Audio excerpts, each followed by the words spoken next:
Pai do Senhor, meus irmãos, Deus seja louvado por essa oportunidade que Ele nos concede de estarmos aqui na nossa última aula, falando sobre o caminhar em obediência.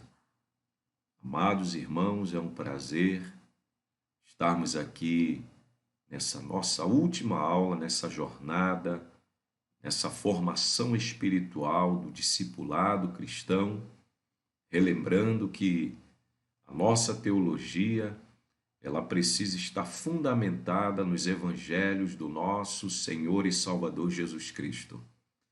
Não adianta criarmos vertentes teológicas que não têm base bíblica, não têm base nas raízes do cristianismo.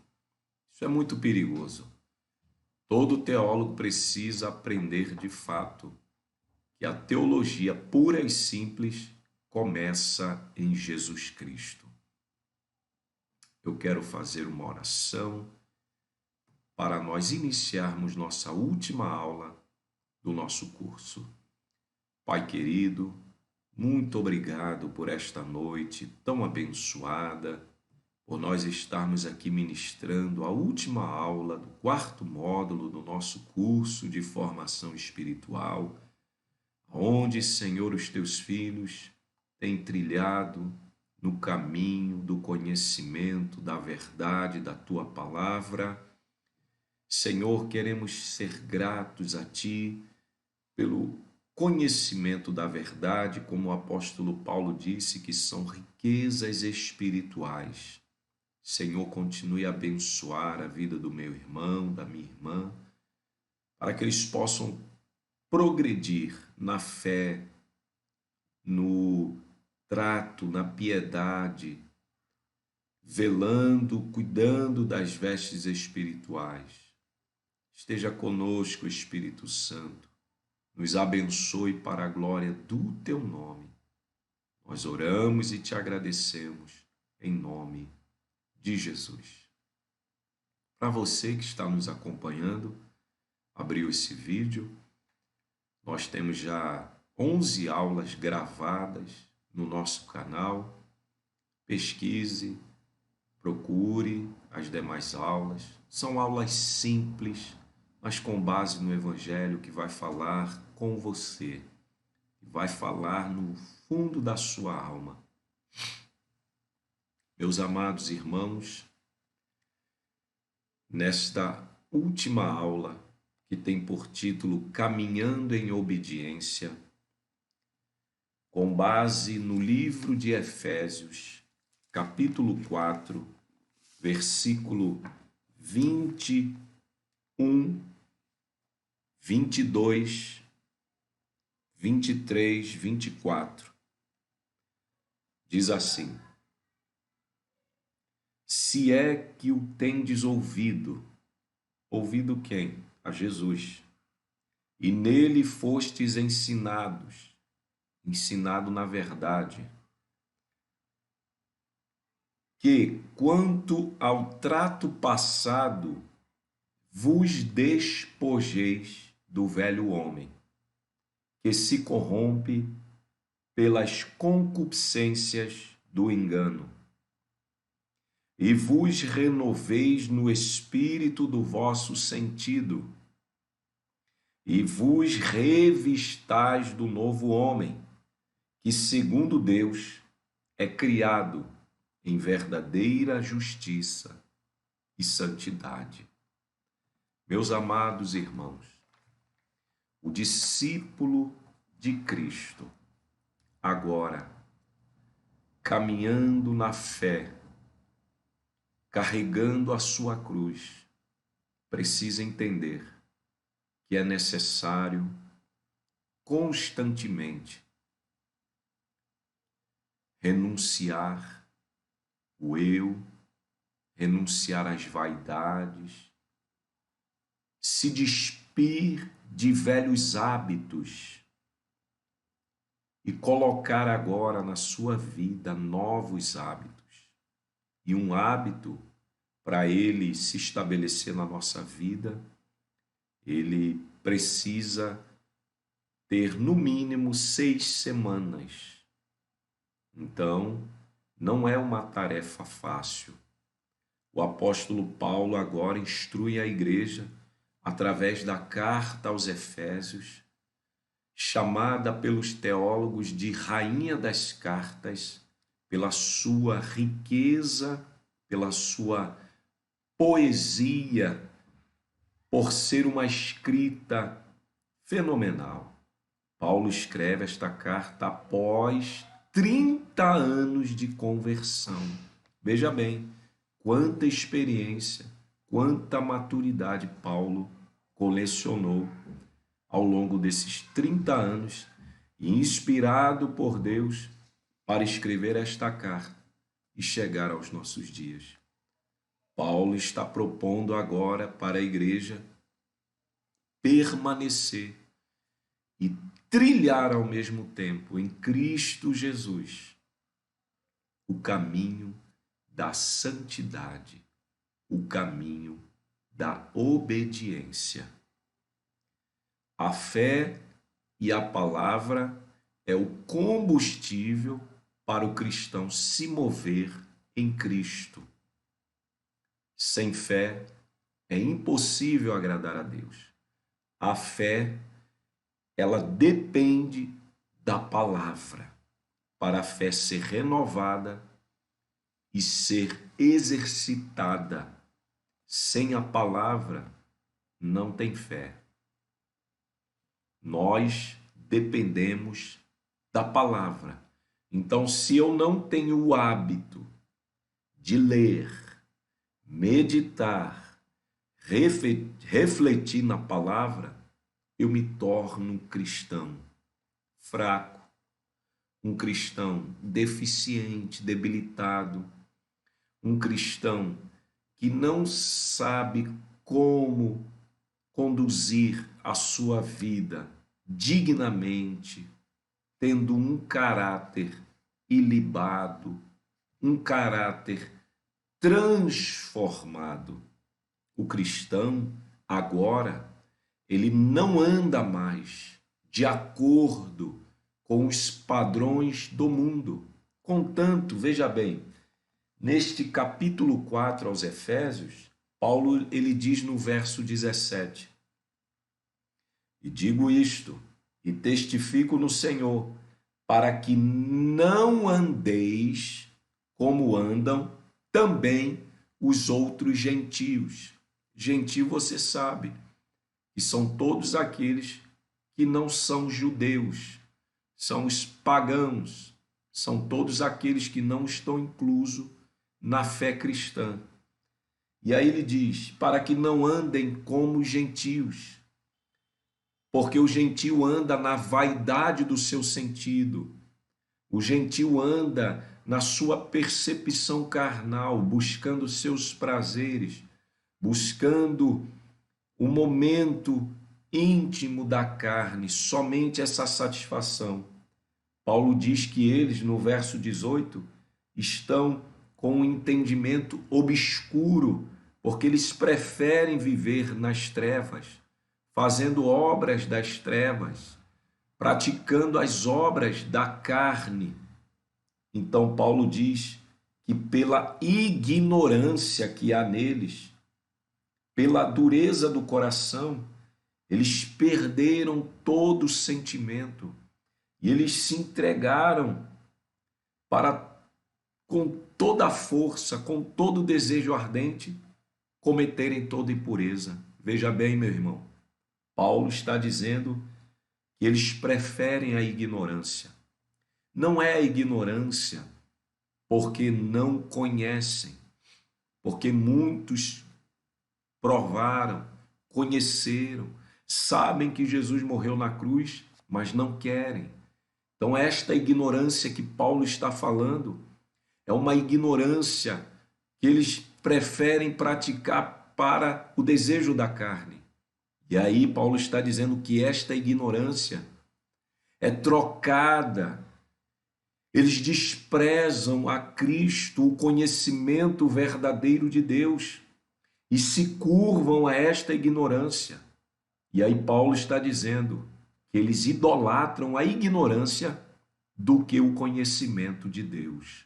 Irmãos, Paulo está dizendo para nós não vivermos mais assim, moldados pelo passado, pelo sentimento que ora nos tinha nas trevas, que ora nos tinha na carne. Paulo diz agora para você, quanto ao trato passado, se despir. Mas eu já fiz isso, presbítero Alisson. Sim, mas você precisa agora perseverar, manter as suas vestes limpas, puras, santificadas. Para quê? Para que possais alcançar a vida eterna.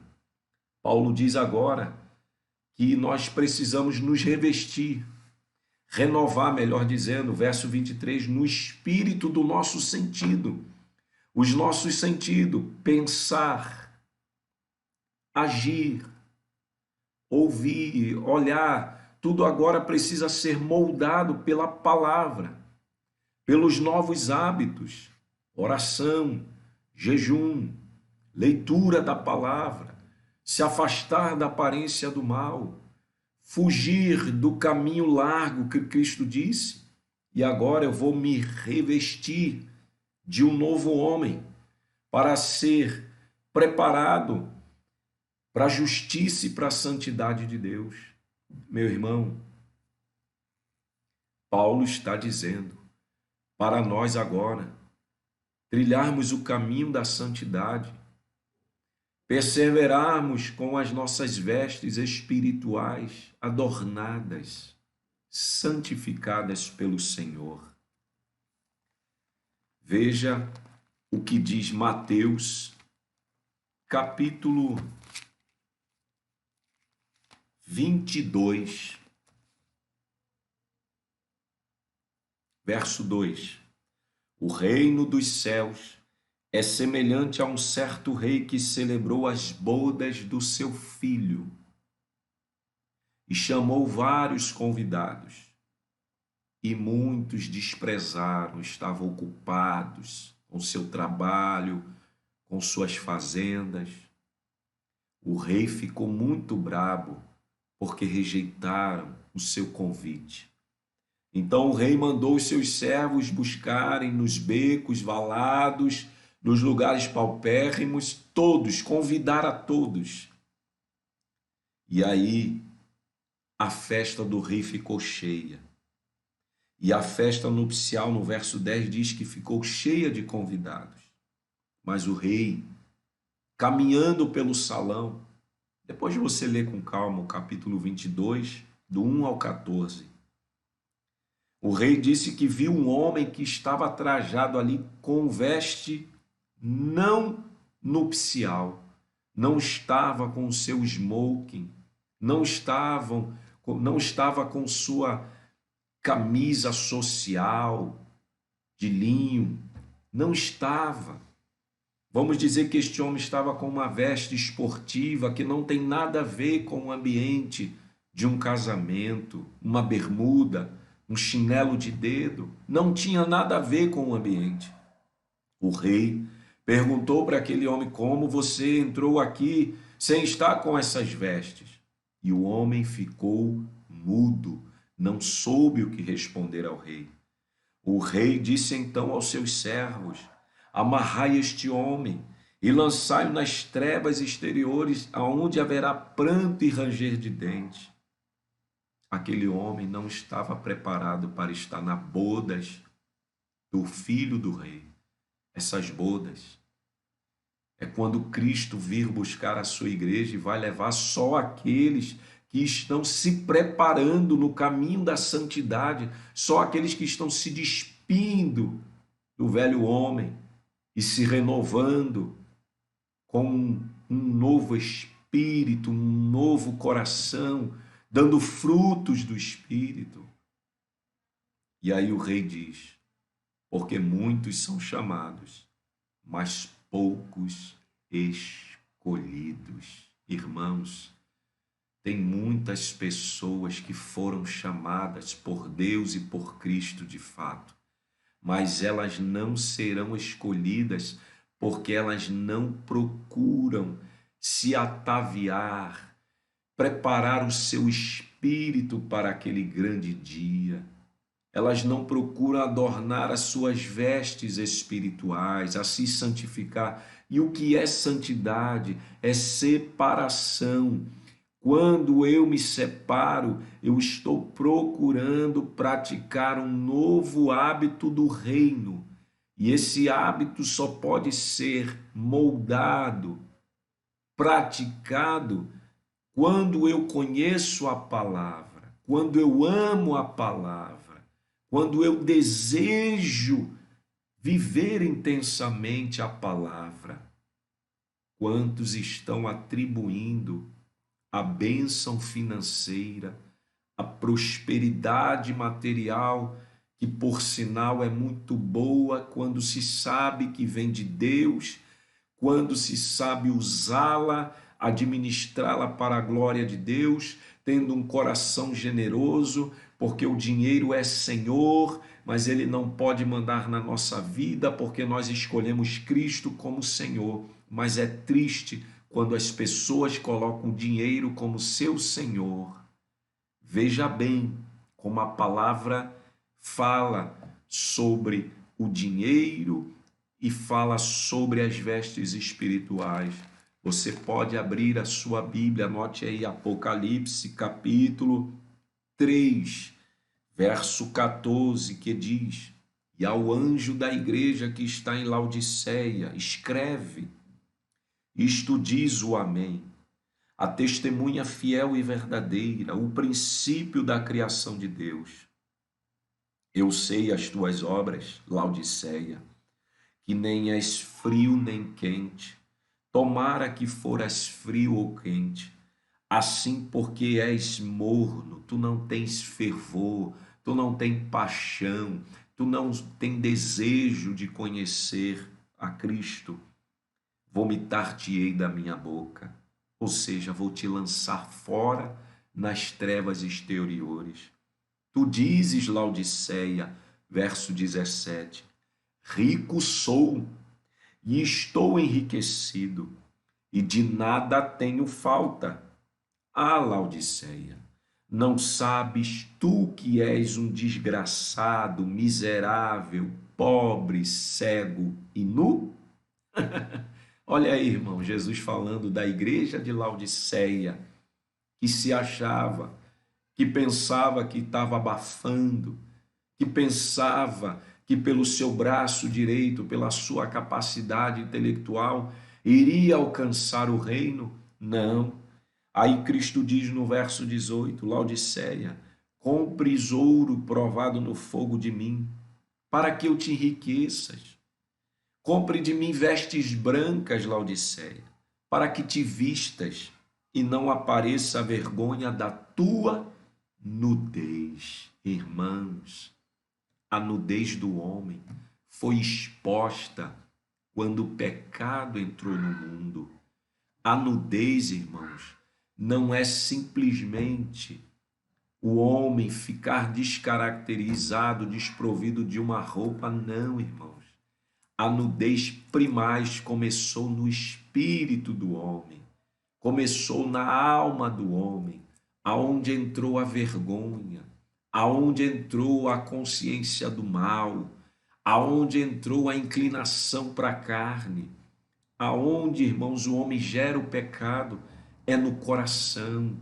Oh, meu irmão, por isso Cristo veio e deu a sua vida, para que o homem agora recebesse vestes de justiça, vestes de linho, e se vestisse de um novo homem pela palavra, porque a palavra tem esse poder para vestir o homem, para que o homem tenha a sua vida santa, justa e digna diante de Deus, pois só assim Cristo levará este servo, este discípulo, para morar na vida eterna no seu reino. Meu irmão, o homem precisa de Jesus. O homem precisa constantemente se esvaziar de si mesmo, dos seus pensamentos egoístas, das suas vaidades, dos seus desejos inúteis, carnais, desejos fracos, mesquinhos. São hábitos malignos que se instauraram na nossa vida e agora precisam ser arrancados pela palavra, precisam ser trocados por novos hábitos, precisam ser queimados na fogueira do Espírito Santo a roupa velha. Precisamos tratar do nosso passado, ignorando, desprezando o poder do pecado que um dia atuou na nossa vida. Mas jamais podemos esquecer, como Pedro disse na segunda carta, na segunda carta dele, de Pedro, jamais podemos nos esquecer de onde o Senhor nos tirou e aonde o Senhor tem nos colocado. O Senhor nos tirou das trevas e nos trouxe para a sua maravilhosa luz. Agora, devemos ter uma vida de piedade, de amor, de devoção, de sujeição, de submissão, para que o nosso espírito continue a ser revestido pela palavra, nos inclinarmos para a obra do Espírito, para assim gerarmos frutos na nossa vida. Precisamos, de fato, meu irmão, caminhar na verdade. Jesus disse: eu sou o caminho, a verdade e a vida. Precisamos ser santificados pelo Senhor. Tem um versículo aqui em Apocalipse que diz assim, ó: e não entrará na Nova Jerusalém, e não entrará nos céus alguma coisa que contamine e cometa abominação e mentira, mas só vai entrar os que estão inscritos no livro da vida do Cordeiro. Diga glória a Deus por essa palavra. Está em Apocalipse, capítulo 21, versículo 27. Irmãos, a responsabilidade do cristão é pessoal. A igreja não salva ninguém. A igreja ajuda a ser salvo, pregando a palavra, orando, tendo comunhão uns com os outros. O único que pode salvar é Jesus de Nazaré. O cristão, cabe a ele se esforçar para permanecer decidido e declarando para Cristo que o ama, que o deseja muito habitar com ele por toda a eternidade, longe de todo pecado, longe do fogo eterno, longe das sanções, do juízo de Deus que há de vir. O cristão precisa continuar caminhando em obediência, em santidade, em devoção e amor ao Senhor. Meu irmão, Deus abençoe a sua vida. Deus abençoe a sua casa.